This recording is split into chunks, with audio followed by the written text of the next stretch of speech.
Act 1, Scene 5 of Macbeth. And now we are going to meet the second most important character in Macbeth, which is his wife, Lady Macbeth. Extremely strong, powerful personality, and many of her lines are extremely important from the examination point of view. So please pay attention to each and every line of what Lady Macbeth says. So now the scene is at Inverness Castle, Macbeth's castle, where Duncan is supposed to come. We have already seen that Macbeth has left from there and Duncan is also prepared to follow suit.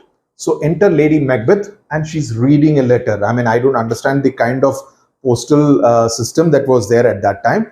Macbeth has also sent a letter across to Lady Macbeth, which she has already received even before he has arrived. Okay, so pretty impressive postal system of those times. Lady Macbeth says, they met me in the day of success. Now she's reading this letter which has been written by Macbeth. Okay, so she says, the witches, witches met me in the day of success, and I have learnt by the perfectest report they have more in them than mortal knowledge. So now he's attributing certain things to the three witches. Okay, so he says the witches met me on the day of victory. Okay, the day of victory, that is after the victory over the Norwegian king. And I have learnt by the perfectest report, and I have since learnt for sure, learnt for certain, that they possess supernatural knowledge more than mortal knowledge. Now this in them than mortal knowledge, that they possess more than normal knowledge. So they possess some kind of supernatural knowledge. So you can, more in them than mortal knowledge is again a phrase that you can use for the three witches whenever you are talking about the three witches. Any answer, and you will definitely get questions relating to the three witches. So you should be able to use this kind of a phrase, key phrase. When I burnt in desire to question them further, they made themselves air. That when I was very keen and very desperate to kind of ask them more questions, they made themselves scarce. They made themselves, they vanished into thin air. So report out here means information or intelligence, like they say, the intelligence reports, and the mortal means human. This obviously only, humans are mortal, right? So when I burnt in desire, that when I was really very keen, whilst I stood wrapped in the wonder of it, while I was completely awestruck as a result of what I had seen. Both he and Banquo were awestruck, right? They were completely amazed, wrapped in the wonder. Means you are completely amazed at what you see. Of it came missives from the king, that is messages from the king, who all hailed me Thane of Cawdor, and they all called me Thane of Cawdor, Ross and Angus, by which title before these weird sisters saluted me. The same title the three weird sisters had actually saluted me. So I told, some of the old editions use witches instead of weird sisters. Let me just check from the latest book what it is. 1 minute. Huh? 1 minute.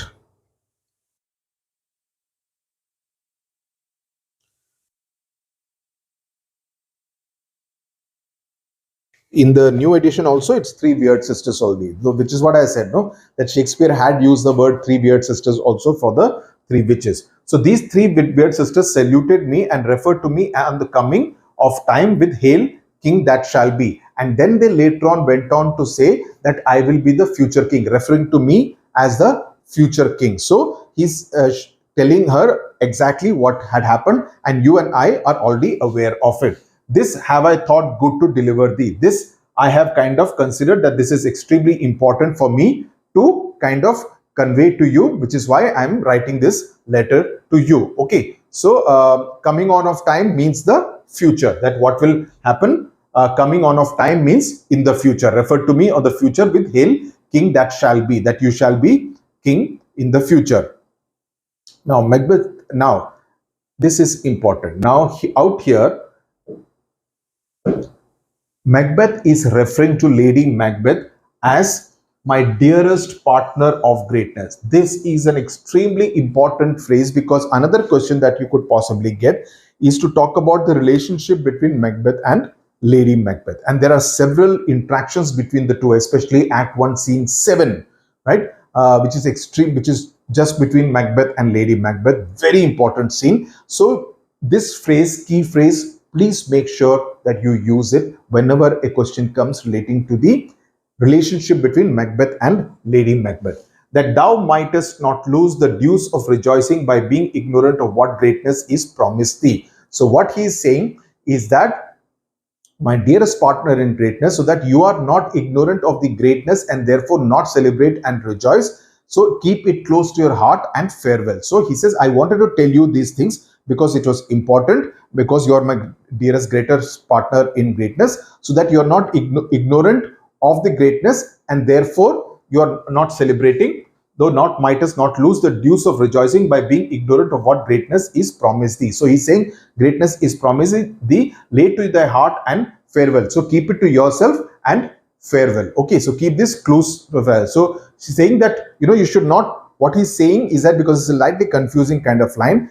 not lose the dues of rejoicing. Basically, he means to say that you should not lose the opportunity, not lose the chance to rejoice what is due to you. Okay, what is due to you, which is why I'm writing this letter, so that you are aware of what is coming your way. Now, it is interesting, as I said, that Macbeth refers to Lady Macbeth as his dearest, greatest partner of greatness. It shows, one, that they are deeply attached to each other. Point number one. Point number two, they think of their common interest, and Macbeth already has his plot working on in his mind, right? The irony is that the tragic flaw of the characters, and Shakespeare's thing is always that there is a character, a major character at the peak, and Macbeth is at his peak as a warrior. And then the tragic flaws will kind of make him come down and he becomes a tragic hero. That's usually the trajectory that most Shakespearean tragic heroes follow. So the irony is that the tragic flaws in the characters of both Macbeth and Lady Macbeth is actually going to convert, is going to make this greatness, so-called greatness, into something very, very negative, right? So that greatness is going to go down and become extremely negative. And from partners in greatness, they become what? They become partners in crime. Please use this phrase as well. He called her the partner in greatness, but they become partners in the crime of killing King Duncan. So Lady Macbeth puts down the letter and she says, Glams thou art, you already Thane of Glams, and Cawdor, Thane of Cawdor also you have become, and you will be king, and shall be what thou art promised, and shall be what thou art promised. You could get just this line and say that with reference to the particular line, what does this mean, who says this, in what context, what happens before and after, right? So, and that you will be king as you have been promised. Now, it is a prophecy. It is not a promise. The witches have not promised anything to Macbeth. Witches have not told Macbeth that we will make you king. You shall be king, right? So as you have been, but she takes the prophecy as a promise and she says that will also happen. Yet do I fear thy nature, it is too full of the milk of human kindness. So she says, but I have a problem. The problem is that I have a problem vis-a-vis your nature, because your nature is full of the milk of human kindness. This is one of the most prominent quotes of this particular play by Shakespeare. That it is full, that Macbeth is described as someone who is full of the milk of human kindness. Milk is an important kind of an imagery, a metaphor that is spoken about. We will hear about it more in Act 1, Scene 7 from Lady Macbeth. So she says that I worry about your character because it is too full of the milk of human kindness, basically to say that you are extremely kind-hearted kind of a person, to take the shortest route to power. In order to take the shortest route to power, to catch the nearest way, to strike at the first opportunity. So what does it show? That Lady Macbeth is actually much more of a cunning kind of a personality as opposed to Macbeth. Thou wouldest be great, or maybe think that both of them are made for each other. Thou wouldest be great, art not without ambition. So she says that you want to be great. She's pointing out the flaws in Macbeth's personality. So she's saying that you want to be great and you do not lack in ambition. You want to become something, but you do not have the nastiness or the evil traits or the mean streak, the illness that she's talking about. without the illness, that you are ambitious, you want to be great, but you do not have the nasty streak, you don't have the evil trait or the illness, sorry, or the illness which should actually accompany that in order to realize the ambition to be great. Understood? I hope you have understood this line. So she says that you hope to become great, high, by acting with goodness. So she is meaning to say that किसी का भी किसी भी अच्छे बंदे का भला नहीं हुआ. Okay, so it's completely contrary to what we generally would like to believe in, that if you do good, good things will happen to you. But Lady Macbeth believes that if you want to achieve your ambition to be great, you need to be a little ill. You need to be a little evil, nasty. So she is saying that what thou wouldest highly, that wouldest thou holily, wouldest not play false, and yet wouldest wrongly win. So she's telling him that you hope, I mean, she's kind of speaking aloud, that you hope to become high by acting with goodness, holily. You do not want to cheat, play false, means you do not want to cheat anyone, okay, yet you want what does not belong to you. The King of Scotland, the throne, does not belong to you.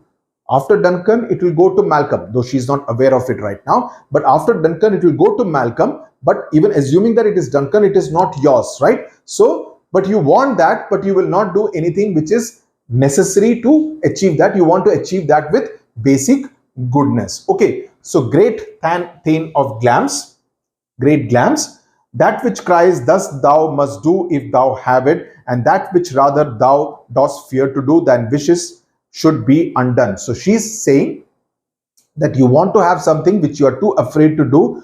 What you need to do to get it, you want to get it done for you. Okay, so she's saying that she's speaking aloud about what he needs to do and the kind of personality that Macbeth essentially is. That you want to have something, but you are too afraid to do what you need to do, right? You want it to be done for you. Okay, so what does she want to do then? Hide thee hither, that I may pour my spirits in thine ear. So she's saying that you kind of hasten. High means hasten, jaldi karo. Thy hither, hither means here, and that I may pour my spirits in thine ear. Thine means in your ear. My spirits means, you know, my kind of energy. And we know that it is essentially what kind of energy? It's extremely negative kind of energy. So she says that you come here fast so that I can pour my spirits in your ear. You know, I can persuade you with my kind of reasoning, and I can tell you what needs to be done, and I will make you do what I want you to do in order to achieve your ambition to be great. Understood all the connection through this entire passage, right? So she says, with vigor and drive away, chastise.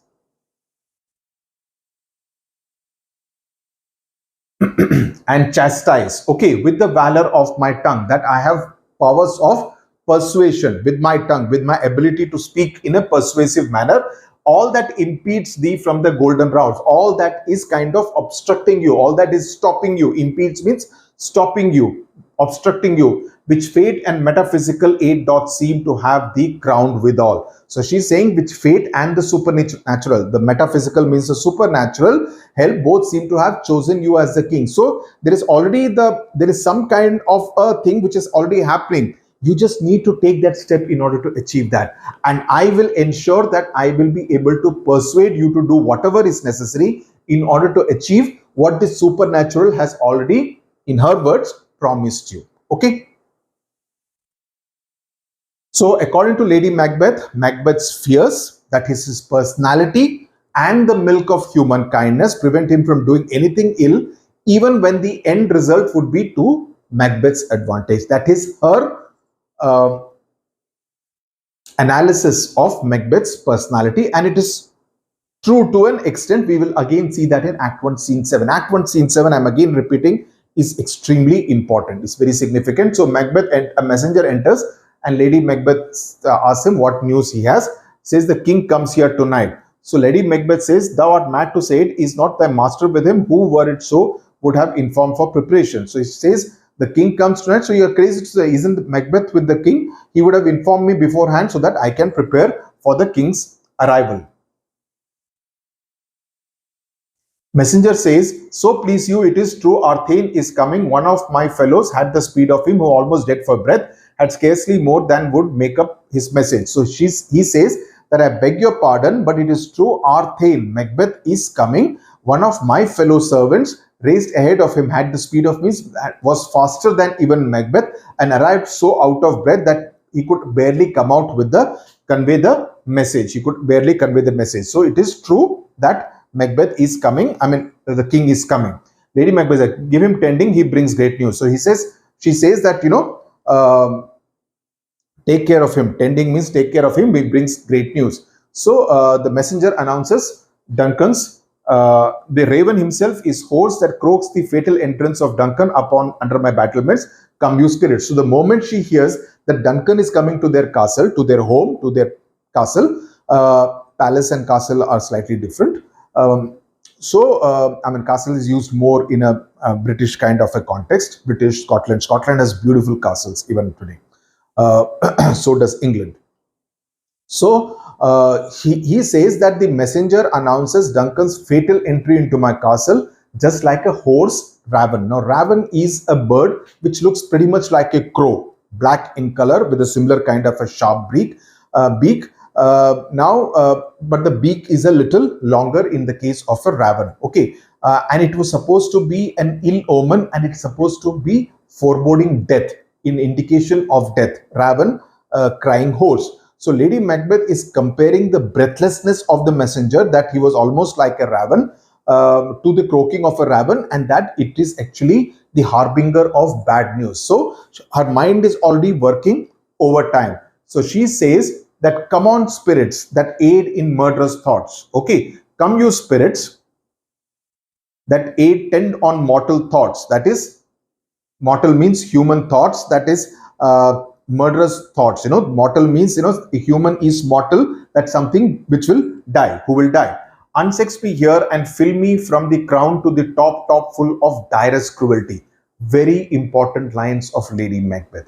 All Lady Macbeth's soliloquies when she's talking to herself are extremely important, because they give a very deep glimpse into her personality and character. So she says that, come on spirits that fill with murderous thoughts, make me less of a woman. That is, unsex me means make me less of a woman, and fill me from head to toe with cruelty, with terrible cruelty, is direst cruelty.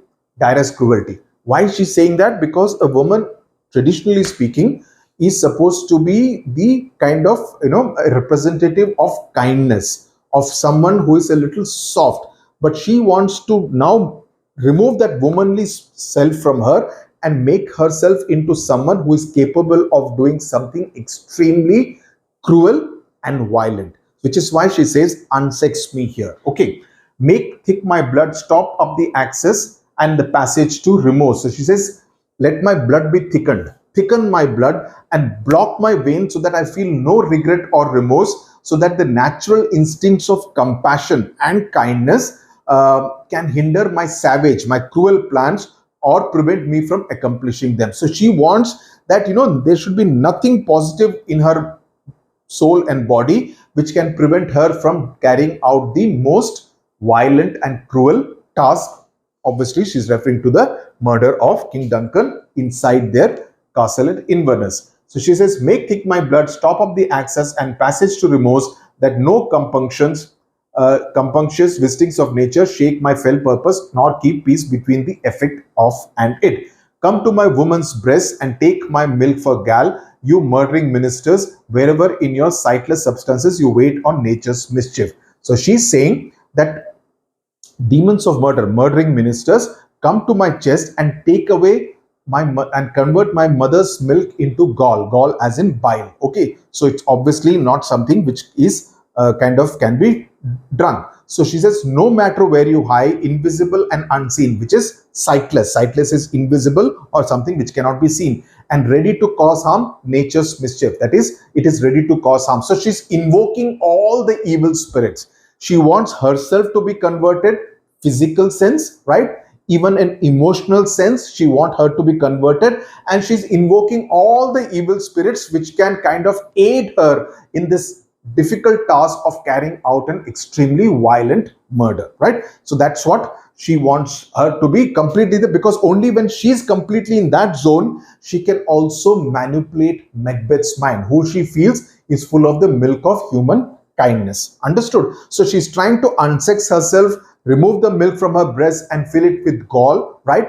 And she's invoking all the evil spirits. So that is the essential nature of this particular soliloquy by Lady Macbeth. Okay.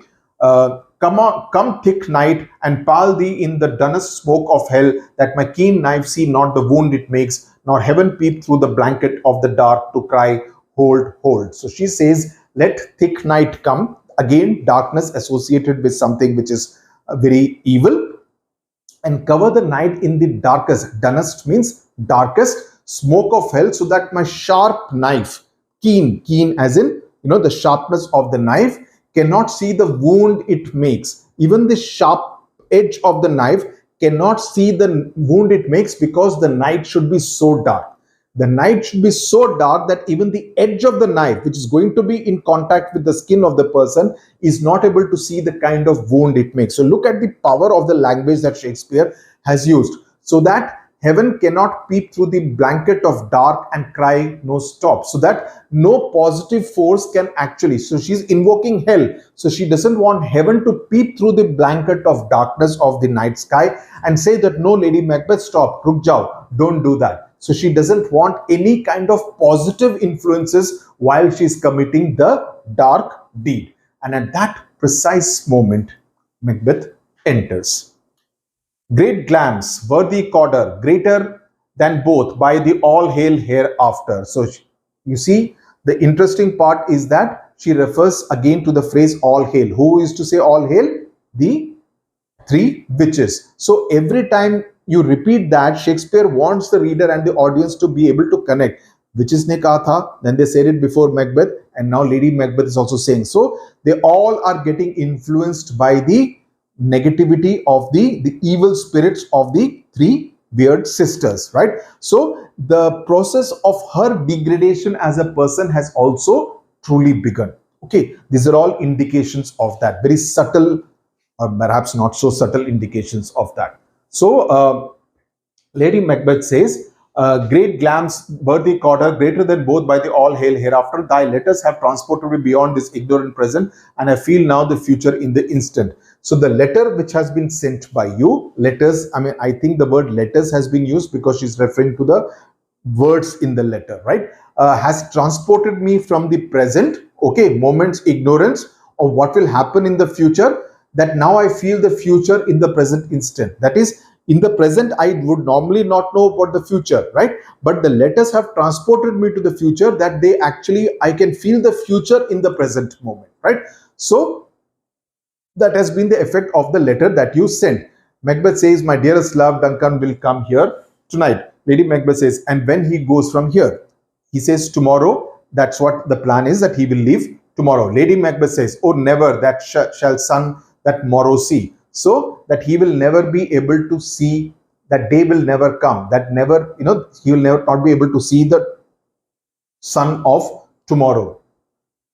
Your face, my Thane, is as a book where men may read strange matters to beguile the time, look like the time. So now she's advising. The first bit of advice she's giving to Macbeth is that your face, my dear Macbeth, betrays your troubled emotions. That is, whatever you are thinking is actually visible on your face. It's very clearly visible on your face, and people can read it like a book. Like there is a Hindi muhavra, no, that chehra kitab ki tarah hai. You should, that everything can be read on your face. So she says to deceive the people, you must behave as they expect you to be.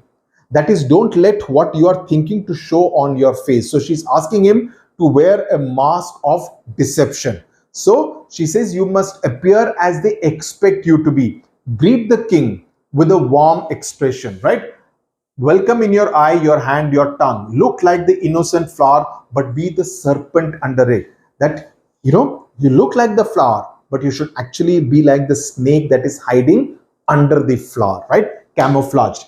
he that is coming must be provided for. The king is coming and he should be made comfortable, and you shall put this night's great business into my dispatch. So she's saying that Duncan, who is coming, must be provided for, and allow me to manage. Dispatch means manage everything tonight, because tonight will change all our nights. Why is this important? Because what will happen tonight, okay, will actually change everything about the future, which is why she says I am able to see the future in the present instant. Okay, so tonight will change all our nights and days to come and give complete power and mastery. So provided for that she has spoken about can mean both attended to, that is, he must be provided for means the king must be looked after, he must be attended to, he must be taken care of in a hospitality sense. Provided for in the overall context of what Lady Macbeth has in mind also could mean murdered, right? He must be provided for, because that's precisely what she's wanting. But here it could actually mean both meanings. Provided for ka general, he must be taken care of. But taken care of can also mean that, we will take care of him type of thing. You understand what I'm saying, right? Macbeth says we will speak about this further. So Lady Macbeth says, only look up clear, that, keep your head up and appear to be calm and innocent. To alter favor ever is to fear. Leave all the rest to me. Leave all the rest to me. Main hu na, kind of a thing, right? So she says, if your expression changes, it will arouse suspicion. To alter favor ever is to fear. So she's saying that if your expression changes, it will arouse suspicion. So leave all the rest to me. So Lady Macbeth means to say that Macbeth really needs to have a very clear and guiltless expression on his face, so that fear doesn't show on his face. If he's constantly thinking about what is possibly going to do, it will show on his face, and Lady Macbeth does not want that. So that is the first piece of advice she gives to her husband. It is also giving an indication that she has put her action, she has decided to act very fast, and she's already beginning to manipulate Macbeth's mind, because she knows that he is not capable of doing things beyond a point.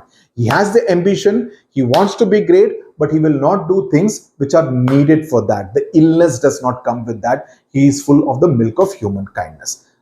Why am I going on using these phrases? Because the more you listen to me, the more you read the notes, the more you underline these key phrases, the more times you read Macbeth, all these will become part of your vocabulary, part of your usage, and you'll be able to write it in your examination answer scripts without any problem. That's precisely the idea. So as one parent wrote to me that, I repeat my things so many times that, even while listening itself, kafi ko yaad ho jata hai. One parent from Bengal had written. So that, I believe, is our strength, that even when you listen to the video, it becomes like a revision of understanding plus some kind of a preliminary revision. All the best to you. We will see you now in scene 6, act 1, scene 6 of Macbeth. Tada, bye bye.